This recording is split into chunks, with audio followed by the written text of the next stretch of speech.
This is a short video for how I'm configuring the video, audio, and navigation for our Scooter Iceland 2025 adventure coming up in June, where we're raising money for idiopathic pulmonary fibrosis, which is a disease that scars the lungs and is actually very, very terrible, for a charity called the Valhalla Fund.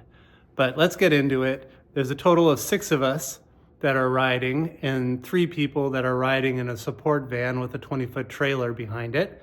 And this is how we're going to record our adventure.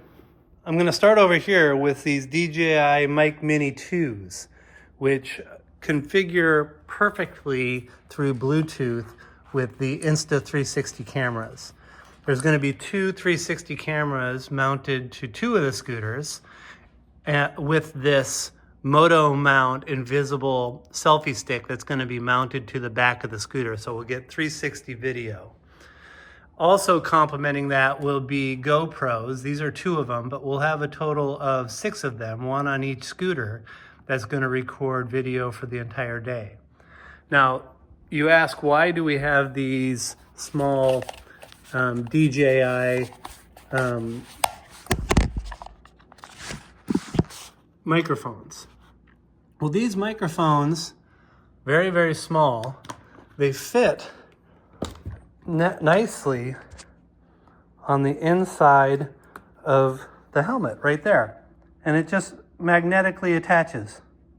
It's actually very nice. And it's a pretty elegant solution because what the system doesn't allow, or which one doesn't exist, is the ability to record video overlaid with in-helmet audio, which that is a very elegant solution to get that done. Now, another thing that we've done is we're each going to have a Garmin unit, well, at least some of us will, that will be mounted to our scooters. We're able to, through the Basecamp app or through the Explorer app on our laptops, we're able to configure our routes every day to make sure that we have the most efficient route between locations. So then these nicely match with the InReach Mini 2, and it has to be the Mini 2 that connects with the Zumo XT2. So it has to be an XT2 and it has to be a Mini 2 in order for the 2 things to work together. Now it's pretty cool because right here they have an InReach button. So there you go. You can get your messages over satellite even if you don't have cellular service. These GPS units also allow you to download all the maps accordingly to your GPS, so you're not reliant on cell phone service at all. Now, attached to each of our helmets will obviously be a Cardo unit, and this will be critical in us communicating with each other.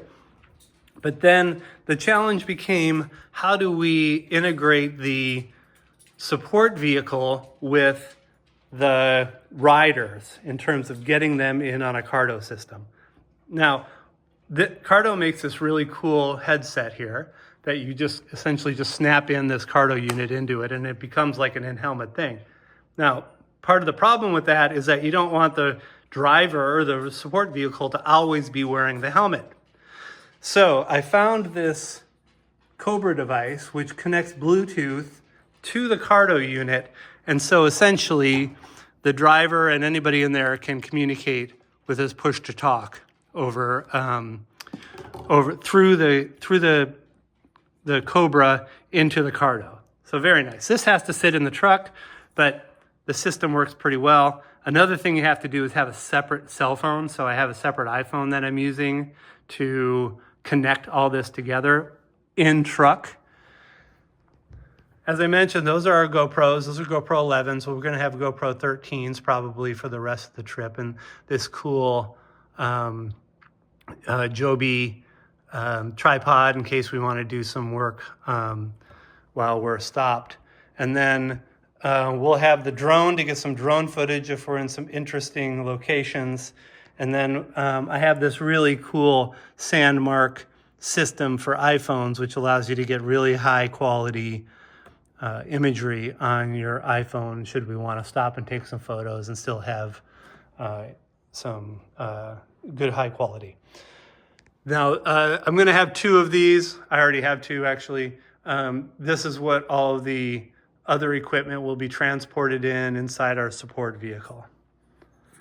Now I'll go show you what it looks like on the scooters and how we mounted some of this stuff. These are our scooters. This is my brand new one. I just got it last week. It's a X-Max 300 made by Yamaha. I haven't done any real work to that other than putting this new windshield on it, which is quite cool. But Brian's has been mostly configured, and we're getting ready for a ride in Arizona to get prepared for the Cannonball. But we've installed a number of these USB connectors into the bike. One there, and then one back here. And those will allow us to run the cameras without having to worry about battery life, which was a big deal, especially on our last trip around Iceland. Brian also has this Garmin installed on here, which is very nice. We'll have some. It allows for group ride monitoring, so we can see where everybody is along the way. And that's it. Oh, this is kind of an interesting. I'm going to do another one on all of our scooters, but Jason invented this cool little device where we can put auxiliary tanks right here for fuel, so we won't have to do any fuel stops. So that's about it. Stay tuned for the scooter videos.